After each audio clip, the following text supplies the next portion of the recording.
Hi hello అందరికీ నమస్కారం. నా పేరు నవీన్ కుమార్. మీరందరూ నా వీడియోస్ అన్నీ చూసి ఉండొచ్చు. ఈ వీడియో యొక్క ముఖ్య ఉద్దేశం కూడా మీరు టైటిల్లో చూడొచ్చు. ఈ వీడియో చేయడానికి మెయిన్ కారణం మా ఫ్రెండ్సే కానీ, మా రిలేటివ్స్ పిల్లలే కానీ, ఫ్రెండ్స్ ఫ్యామిలీ ఫ్రెండ్స్ పిల్లలే కానీ చాలామంది నన్ను అడుగుతూ ఉంటారు. ఇప్పుడు ఎంసెట్ అయిపోయింది, లేకపోతే ఐఐటి జేఈ రాసినాము, ఎన్ఐటి ఐఐటి అడ్వాన్స్డ్ రాసినాము, ఐఐటీస్ కానీ, ఎన్ఐటీస్ కానీ, యూనివర్సిటీస్ కానీ ఇంజనీరింగ్కి సంబంధించిన చాలా ప్రశ్నలు అడుగుతూ ఉంటారు. ఏ బ్రాంచ్ తీసుకుంటే బాగుంటుంది? చాలామంది నేను అబ్జర్వ్ చేయడం జరిగింది. ఏ పిల్లగాడిని అడిగినా సరే ఫస్ట్ వాళ్ళు చెప్పేది కంప్యూటర్ సైన్స్ లేకపోతే ఐటీ. అంటే వాళ్ళ నిజంగా అక్కడ ఇంట్రెస్ట్ ఉండి వాళ్ళు దాని గురించి తెలుసుకొని కంప్యూటర్ సైన్స్ ఆర్ ఐటీ అనేది దాంట్లో ఉన్న పూర్తి వివరణాత్మకంగా వాళ్ళు సబ్జెక్ట్స్ తెలుసుకొని దాన్ని తీసుకుంటే పర్వాలేదు. బట్ వేరే వాళ్ళు చెప్పిరనో లేకపోతే ఫ్రెండ్ తీసుకుంటున్నానో ఇట్లా చాలామంది చేస్తున్నారు. నేను ఒక ఇంజనీర్గా కోర్ బ్రాంచ్లో వర్క్ చేస్తున్నాను, ఎలక్ట్రికల్ ఇంజనీర్గా. సో దానికి సంబంధించి అంటే ఓన్లీ కంప్యూటర్ సైన్స్లనే జాబ్ ఆపర్చునిటీస్ ఉన్నాయా, వేరే బ్రాంచ్ మనం చదువుకుంటే జాబ్ ఆపర్చునిటీస్ లేవా, అసలు ఎందుకు కంప్యూటర్ సైన్స్కే అందరూ మొగ్గు చూపుతుర్రు అనేది కొంతసేపు డిస్కస్ చేద్దాం. మీకు ఇంట్రెస్ట్ కనుక అనిపిస్తే ఈ వీడియోను చూడడానికి కంటిన్యూ చేయండి. సో ప్రతి విద్యార్థి ఎవరైతే ఇప్పుడు ఇంటర్మీడియట్ అయిపోయిందో వాళ్ళు నెక్స్ట్ ఏమనగానే ఇంజనీరింగ్ అంటారు. There are options. బీఎస్సీ కూడా మంచి చేసిన తర్వాత కూడా మీరు ఇంజనీరింగ్ సాఫ్ట్వేర్ కంపెనీస్లో ఉద్యోగాలు చేసుకోవచ్చు. ఒక ఇంజనీరింగ్ చేస్తుంది అంటేనే ఉద్యోగాలు సాఫ్ట్వేర్ కంపెనీలు ఏమో రావట్లేదు. జనరేషన్స్ చేంజ్ అయిపోయినాయి. ఈవెన్ బీఎస్సీ మ్యాథమెటిక్స్ చేసి కంప్యూటేషనల్ ఇన్ మాస్టర్స్ చేసిన వాళ్ళు కూడా బిజినెస్ అనలిస్టులుగా చాలా కంపెనీల్లో వర్క్ చేస్తారు. బట్ ఇంజనీరింగ్కి వచ్చే వరకు ప్రతి వాళ్ళు computer science, IT, computer science in AI, computer science in ML, computer science in IoT. మీరు ఈవెన్ మన తెలంగాణలో కానీ ఆంధ్రలో కానీ ఈ ఇంజనీరింగ్ కాలేజీలలో సీట్లు చూసినా కానీ ఒక ఎలక్ట్రికల్ ఇంజనీరింగ్ తీసుకుంటే 4,000 సీట్లు. ఓవరాల్గా ఒక 70,000 ఉంటే ఎలక్ట్రికల్ ఇంజనీరింగ్ ఒక 4,000, ఈసీ ఒక 20,000. ఇంకా మెకానికల్ సివిల్ పరిస్థితి అయితే దారుణం. చాలా మంచి కాలేజీల్లో మంచి ఫెసిలిటీస్ ఉంటే తప్ప ఈ బ్రాంచ్లను నిర్వహించడం చాలా కష్టం కాలేజీలకు. అందుకనే కాలేజీలు ఏం చేస్తాయంటే స్పెసిఫిక్గా ఈ కంప్యూటర్ సైన్స్కి అయితే ఓన్లీ కంప్యూటర్లు, ల్యాప్టాప్లు ఉంటే సరిపోతుంది. బట్ మెయిన్ కాలేజీలు ఫోకస్ చేయడానికి కారణం అది. బట్ ఇక్కడ స్టూడెంట్స్, వాళ్ళ తల్లిదండ్రులు మనం అర్థం చేసుకోవాల్సింది ఏంటంటే ఆపర్చునిటీస్ అసలు కోర్ బ్రాంచెస్కి ఉన్నాయా లేవా. మీరు ఏ పెద్ద కంపెనీ తీసుకున్నా సరే, గూగుల్ కానీ ఇంకే పెద్ద కంపెనీ తీసుకున్నా దాని సీఈఓ ఏ బ్రాంచ్ చదివిండో ఒకసారి చూడండి. For example Google CEO Sundar పిచ్చే గారు ఉన్నారు. వారు చదివినటువంటి బ్రాంచ్ మెటలర్జికల్ ఇంజనీరింగ్. అలాని వాళ్ళు సాఫ్ట్వేర్ రంగంలోకి రాకుండా ఉండలేదు కదా.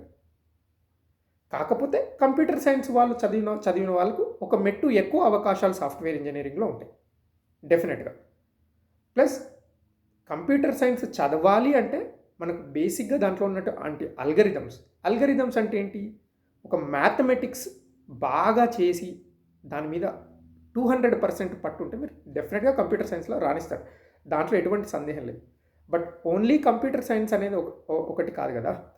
లెటర్ సపోజ్ మీరు పాస్ అవుట్ అయ్యే వరకు మీతో పాటు కూడా electrical, electronics, computer science, communication, mechanical, civil వాళ్ళు కూడా పాస్ అవుట్ అవుతారు, రైట్? అప్పుడు జాబ్ ఆపర్చునిటీస్ ఎట్లుంటాయి? మనం ఉన్నది 5G ఆర్ 6G జనరేషన్లో, లేకపోతే ఏఐ ఆర్టిఫిషియల్ ఇంటెలిజెన్స్ గురించి మాట్లాడుతున్నాం. ఈ ఆర్టిఫిషియల్ ఇంటెలిజెన్స్ కానీ, ఈ 5G కానీ, ఈ టెక్నాలజీస్ అన్నీ ఒక్క కంప్యూటర్ సైన్స్లోనే అప్లై చేస్తే సరిపోదు కదా. వీటి అప్లికేషన్స్ అనేవి డిఫరెంట్ రంగాల్లో ఉన్నాయి. ఒక పవర్ ఎలక్ట్రానిక్స్ ఇంజనీర్గా ఈవెన్ పవర్ ఎలక్ట్రానిక్స్లో కూడా మనం సైబర్ సెక్యూరిటీ గురించి మాట్లాడతాం.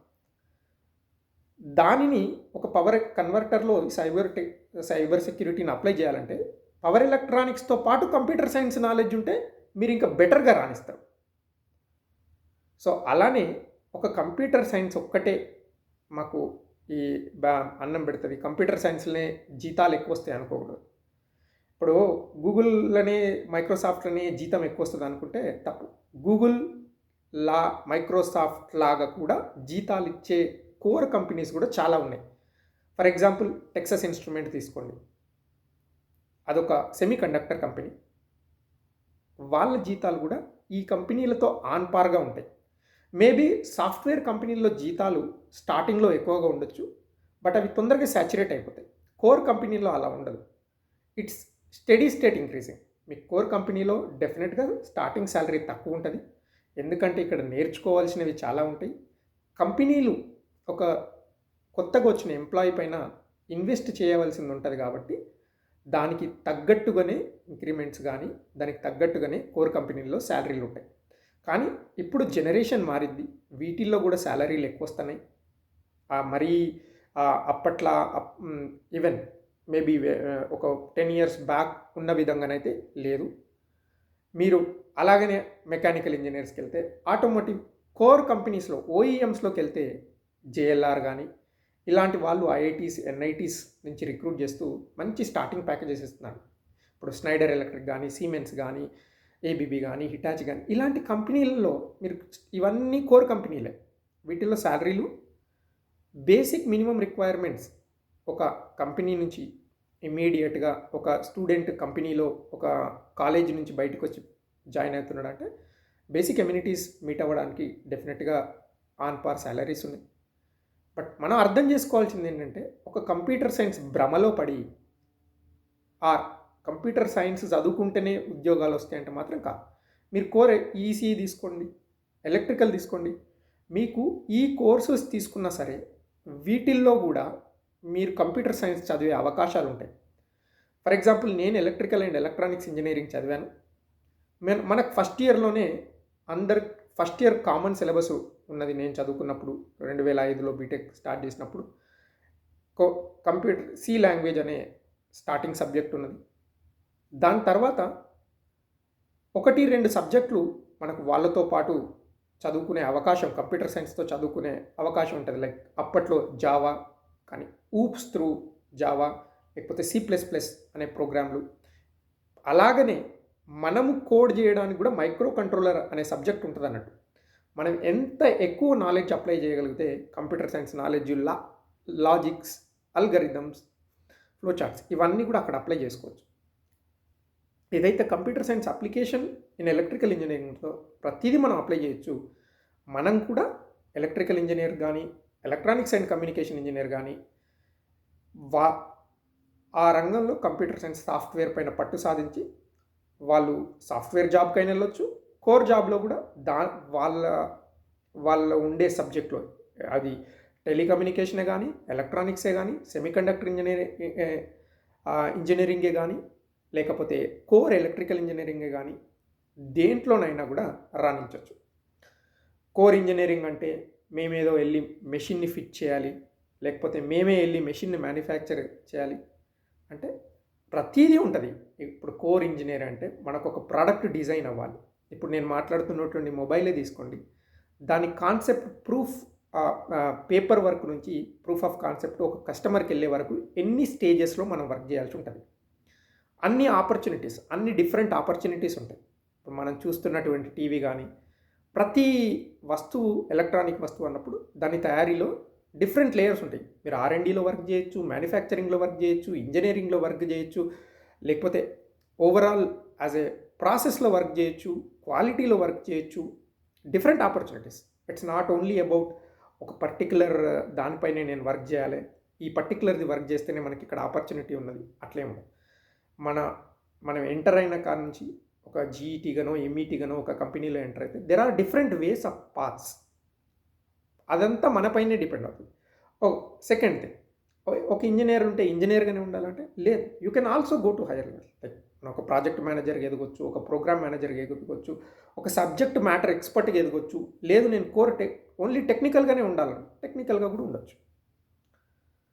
సో బేసిక్గా మనం అనుకున్న దాని ప్రకారం కంప్యూటర్ సైన్స్ అనేది మాత్రం ఒక్క బ్రాంచ్, దాన్ని ఒక బ్రాంచ్గానే చూడండి. కంప్యూటర్ సైన్స్ తీసుకుంటేనే రేపు నా జీవితం బాగుంటుంది అంటే మీకు బెటర్ ర్యాంక్ వచ్చింది, మీరు డెఫినెట్గా మంచి దృక్పథంతో ఉన్నారు, పక్కా మీకు ఇన్సైట్స్ చూశారు. మీరు కాలేజీ సెలెక్ట్ చేసుకునే ముందు మీ సీనియర్స్ దగ్గర నుంచి ఒక కరిక్యులం చూసుకోండి. ఫస్ట్ వాళ్ళకి ఏమేమి సబ్జెక్ట్స్ ఉన్నాయి, అవి మనం చేయగలుగుతామా లేదా. అంటే మనకు డైరెక్ట్గా ఆ సబ్జెక్టు గురించి మనకు అవగాహన రాదు, బట్ సీనియర్స్తో మాట్లాడండి. జస్ట్ మీ స్కూల్ సీనియర్సో లేకపోతే మీ జూనియర్ కాలేజీ సీనియర్సో ఉంటారు, వాళ్ళతో మాట్లాడండి. మీరు సెలెక్ట్ చేసుకునే కాలేజీలో ఆ ల్యాబ్ కానీ ఆ చెప్పే ఫ్యాకల్టీ ప్రొఫైల్స్ కూడా చూడండి. ఎందుకంటే faculty are very very important. They play a crucial role. మనకంటే ఇప్పుడు మనం ఒక గీత సరిగ్గా గీయకపోతే దాంట్లో వంకర వస్తుంది. అలానే మనకు చెప్పే మార్గదర్శి కూడా సరి అయిన విధంగా బోధించలేకపోయింది అనుకోండి, అది మనకు కూడా ఆ సబ్జెక్ట్ మీద ఇంట్రెస్ట్ తగ్గిపోద్ది. సో దాంట్లో క్వాలిఫైడ్ పర్సన్ ఉండి దాన్ని ఆ సబ్జెక్టును బోధిస్తుండు అని చెప్తుండు అంటే ఖచ్చితంగా మనకు అక్కడ ఆ ఇంట్రెస్ట్ అనేది ఫ్యాకల్టీ ఇంట్రెస్ట్ క్రియేట్ చేయగలిగితే స్టూడెంట్ కూడా ఇంట్రెస్ట్ చేస్తారు.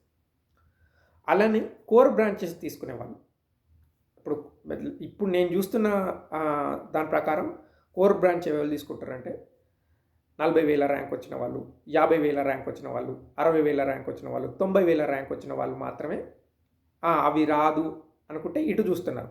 లేదు, వీళ్ళు కూడా ఏదో ఒక కాలేజీ నాకు ఏ కాలేజ్ ఆ కాలేజీలో ఎటువంటి ఫ్యాకల్టీ ఏం లేకున్నా సరే నాకు కంప్యూటర్ సైన్సే కావాలని చూసే వాళ్ళు కూడా ఉన్నారు వీళ్ళలో. బట్ కోర్ బ్రాంచ్ తీసుకునేటప్పుడు మీకు మంచి ర్యాంక్ వచ్చి మీకు లేదు నేను ఖచ్చితంగా కోర్ బ్రాంచ్లో చదవాలనుకుంటే ఫస్ట్ మీరు చూడాల్సింది మీరు ఏ కాలేజీని తీసుకుంటున్నారు, ఆ కాలేజీలో ల్యాబ్స్ సరిగ్గా ఉన్నాయా, ఆ కాలేజీలో చెప్పే ఆ సబ్జెక్టు చెప్పే టీచర్స్ ప్రొఫైల్స్ బాగున్నాయా. ఫస్ట్ ఆ కాలేజీకి వెళ్ళండి, ఆ కాలేజీలో ఉన్న ఫ్యాకల్టీతో మాట్లాడండి, అక్కడున్న స్టూడెంట్స్తో సీనియర్స్తో మాట్లాడండి, ఒక కాలేజీ టూర్ లాగా వేసుకోండి. నేను చెప్తున్నాను, నేను 2005లో ఆప్షన్స్ పెట్టుకునే ముందు కూడా నేను ఏదైతే కాలేజీకి వెళ్ళాలనుకున్నానో ఫస్ట్ ఒకసారి చూసొచ్చాను. ఇన్ఫ్యాక్ట్ నేనైతే కాలేజీ ఆప్షన్ పెట్టుకున్నా, బట్ మంచి లేకపోతే మార్చుకోవచ్చు అనే ఆలోచనతో వచ్చిన కాలేజీని వెళ్ళి చూసి రావడం జరిగింది. అప్పట్లో 2005లో మోస్ట్ ఆఫ్ ద కాలేజెస్ తెలంగాణలో ఆంధ్రప్రదేశ్లో, అప్పటి ఆంధ్రప్రదేశ్లో కొత్త కాలేజీలు, ఎందుకంటే 2001 తర్వాత స్టార్ట్ అయిన కాలేజీలే ఎక్కువ ఉన్నాయి. 2001 కంటే ముందు హార్డ్లీ మన ఉమ్మడి ఆంధ్రప్రదేశ్లో ఒక 20 కాలేజీలు మనం చేతిపైన లెక్క పెట్టచ్చు. సో అలా ఉండేది సిచ్యువేషన్. సో అప్పట్లో 40,000 ర్యాంక్ వస్తే మీరు 3వ కౌన్సిలింగ్ వరకు వెయిట్ చేయాల్సి ఉంటుంది. ఇప్పుడు ఆ పరిస్థితి లేదు. కాలేజీలు సీట్లు పెరిగినాయి, కాలేజీలో మౌలిక వసతులు పెరిగినాయి. సో ఆ వసతులను ఉపయోగించుకునే విధానం కూడా మనకు తెలియాలి. కొన్నిసార్లు ఎక్కువ ర్యాంక్ వచ్చినప్పుడు ఈవెన్ మీకు ఈసీఓ, ట్రిపుల్ ఈఓ తీసుకున్నప్పుడు మంచి యూనివర్సిటీలో వచ్చే ఛాన్స్ ఉంటుంది. అటువంటి ఆప్షన్ను, అటువంటి ఆపర్చునిటీని మిస్ చేసుకోదు. ఎందుకంటే అక్కడ డెఫినెట్గా ఫ్యాకల్టీ మంచి వాళ్ళు ముందు ఎగ్జామ్లో క్వాలిఫై అయ్యి అక్కడికి వస్తేనే అక్కడ ఫ్యాకల్టీ మనకు బోధించగలుగుతారు కదా. ఒక పూల్ ఆఫ్ ప్రాసెస్లో కొన్ని ఎగ్జామ్స్లో వాళ్ళు పాస్ అయితేనే అక్కడ వాళ్ళు సబ్జెక్ట్ బోధించగలుగుతారు. సో ఫస్ట్ ప్రిఫరెన్స్లు అలా ఇవ్వండి. తర్వాత మీరు ఎన్ఐఆర్ఎఫ్ ర్యాంకింగ్లు, కాలేజీలు వేసే బ్రోచర్లు కొద్దిసేపు చూడొద్దు. ఎందుకంటే రీసెంట్గా మీరు ఎన్ఐఆర్ఎఫ్ ర్యాంకింగ్లు చూసినా కానీ ఐఏఎస్సి కొంత తక్కువగా ఉంటుంది, ప్రైవేట్ యూనివర్సిటీలు ఐఏఎస్సి పైన ఉన్నాయి. ఐఐటీలు తక్కువ ఉంటాయి, ప్రైవేట్ యూనివర్సిటీలు వాటిపైన ఉంటాయి. సో ఎన్ఐఆర్ఎఫ్ ర్యాంకింగ్ కాకుండా మీ సొంత నిర్ణయం, మీరు కాలేజీకి వెళ్ళి చూడడం, కాలేజీలో ఉన్న సీనియర్స్తో మాట్లాడడం, అక్కడ ఫ్యాకల్టీ ప్రొఫైల్ చూసుకోవడం. ఈ కాలంలో అంతా ఆన్లైన్లోనే ఉంటుంది. ప్రతి కాలేజీ గురించి, ప్రతి కాలేజీ ఫ్యాకల్టీ గురించి దాంట్లో డీటెయిల్స్ పెడతారు. మీ ఇంట్లో అన్నో తమ్ముడో ఉంటే వాళ్ళతో కూడా డిస్కస్ చేయండి. మీ పేరెంట్స్ ఆల్రెడీ దీంట్లో అనుభవం ఉంటే వాళ్ళతో డిస్కస్ చేయండి. సో దట్ మీకు దానిపైన క్లియర్ అవగాహన ఉంటుంది. అవగాహనతో పాటు మనం ఈ బ్రాంచ్ తీసుకొని మనం సస్టైన్ అవుతామా. ఇప్పుడు ఏదో నేను చెప్తున్నాను ఎలక్ట్రికల్ ఈసీఓ కాదు, మీరు దాంట్లో కూడా సస్టైన్ అవుతామా లేదా, మనం చదవగలుగుతామా లేదా, దాంట్లో ఎటువంటి శ్రమ ఉంటుంది, దాన్ని ఏ విధంగా మనం చదివితే ముందుకెళ్తాం అనేది కూడా చాలా ఇంపార్టెంట్. రెండోది, మనం ఎలాంటి ప్రణాళికతో చదవాలి. అనేది కూడా మనకు తెలుసుకొని ముందుకే. రెండోది, చాలామంది ఐఐటీస్, ఎన్ఐటీస్ నాకు సీట్ రాలేదు, నెక్స్ట్ ఏంటిది అనుకుంటారు. మీరు మైక్రోసాఫ్ట్ సీఈఓ చూసినట్టయితే ఐఐటీలోనో ఎన్ఐటీలోనో చదవలేదు, తను ఎంఐటీలో చదివారు, మణిపాల్ యూనివర్సిటీ చదివారు. అలానే నేను ఐఐటీని ఎన్ఐటీని వద్దని చెప్పను. డెఫినెట్గా దోస్ ఆర్ ప్రీమియం ఇన్స్టిట్యూట్స్. అందరికీ సీట్ రాదు కదా అక్కడ. కొంతమంది మంచి ర్యాంక్ వచ్చిన వాళ్ళకే అక్కడ సీట్ వస్తుంది. దాని తర్వాత ఏ కాలేజీలో చేరాలి. ఇప్పుడు కొంతమంది మళ్ళీ ఐఐటీకి ప్రిపేర్ అవుతూ ఉంటారు. డెఫినెట్గా వాళ్ళకు ఆ యాస్పిరేషన్ ఉంటుంది, ఖచ్చితంగా నేను ఐఐటీలోనే ఇక్కడే చదవాలని ఉంటుంది. సో అది పర్సనల్, ఎవరి వ్యక్తిగతంగా వాళ్ళకు ఉంటుంది కాబట్టి వాళ్ళు డిసైడ్. బట్ నేను దాని తర్వాత ఆప్షన్ ఏమున్నది అనుకున్నప్పుడు, మీరు చాలా మంచి ప్రీమియర్ ఇన్స్టిట్యూట్స్ ఉన్నాయి, బిట్స్ కానీ, ఎంఐటి కానీ, ఎస్ఎన్యు కానీ, విఐటి కానీ, శాస్త్ర యూనివర్సిటీ, ఇట్లా చాలా ఆపర్చునిటీసు. దాని నెక్స్ట్ లెవెల్లో ఏమున్నాయి ఆ కాలేజీలు చూస్ చేసుకోవాలి. అలాగే మన ఎంసెట్ ఆర్ మన ఇంజనీరింగ్ కాలేజీలోకి వచ్చినప్పుడు జేఎన్టీయు, ఉస్మానియా, తర్వాత ఏమున్నాయి వాటిని ఒక ప్రణాళిక, ఒక సీక్వెన్స్. ఎందుకంటే 15 సంవత్సరాల క్రితం ఉన్న సీక్వెన్స్ ఆఫ్ లిస్ట్ ఇప్పుడు ఉండకపోవచ్చు. ఎందుకంటే ఫ్యాకల్టీ మారుతారు, అక్కడ వసతులు మారచ్చు, కాలేజ్ ఎన్విరాన్మెంట్ మారచ్చు. సో అక్కడ ప్రస్తుత పరిస్థితులు ఎట్లున్నాయి, అక్కడ సీనియర్స్తో మాట్లాడండి, అక్కడ ప్రత్యేకంగా ఫ్యాకల్టీతో మాట్లాడండి. ఎందుకంటే ఫ్యాకల్టీ కూడా హెల్ప్ చేస్తారు. ఇట్స్ నాట్ అబౌట్ వాళ్ళు ఆ కాలేజీలో చదువుతున్నారు అట్లనే ఉండదు. అందరు ఫ్యాకల్టీ అట్లా చెప్పకపోవచ్చు కదా. కొంత ఇన్పుట్స్ మన చుట్టుపక్కల వాతావరణం నుంచి కూడా తీసుకోండి. బట్ ఫైనల్ డెసిషన్ మాత్రం మీరు మీ పేరెంట్స్ తోటి, లేకపోతే మీ సిబ్లింగ్స్ ఉంటే మీ సిబ్లింగ్స్ తోటి, మీరు మీ డెసిషన్ ఎవరితో డిస్కస్ చేస్తే కరెక్ట్గా మీకు ఇన్పుట్ ఇస్తారో వాళ్ళ ఇన్పుట్ తీసుకొని మాత్రమే చేయండి. ఏదో నా ఫ్రెండ్ జాయిన్ అవుతాడు, మా చుట్టపైన జాయిన్ అవుతాడు, లేకపోతే మా అక్క ఆ కాలేజీలోనే చదువుకున్నది, ఇట్లాంటివి మాత్రం చేయకండి. ఎందుకంటే మీకు మంచి ర్యాంక్ వచ్చినప్పుడు మీరు మంచి కాలేజీలో జాయిన్ అవుతారు. మీ ఫ్రెండ్కి మంచి ర్యాంక్ రాలేదనుకోండి, నువ్వు వెళ్ళి మీ ఫ్రెండ్ దాంట్లో జాయిన్ అయితే కంపారిజన్ ఉండదు కదా. ఇప్పుడు మీకు ఒక 5,000 ర్యాంక్ వచ్చింది, నీ ఫ్రెండ్కి 10,000 వచ్చింది, మీ ఫ్రెండ్కి వై కాలేజీలో వచ్చింది, మీకు ఎక్స్ యూనివర్సిటీలో వచ్చింది. So of course you should join in a university. లేదు మా ఫ్రెండ్ కంప్యూటర్ సైన్స్ వచ్చింది, నాకు మెకానికల్ అక్కడ వచ్చింది, నేను వెళ్ళను అంటే అది మీ వ్యక్తిగతం. బట్ నా సజెషన్ ఏంటంటే, ఫ్రెండో లేకపోతే క్లాస్మేటో అక్కడ జాయిన్ అయ్యిండు, నేను అక్కడ జాయిన్ అవుతాను అది మాత్రం చేయకండి. ఎందుకంటే ఇది మీ భవిష్యత్తు, మీరు నిర్ణయం తీసుకోవాలి. మనము ఒక అడుగు ముందుకేస్తాం కాబట్టి మనం తీసుకునే ప్రతి అడుగుకు మనమే బాధ్యులం అవుతాం, వేరే వాళ్ళు ఎవరు బాధ్యులు కారు.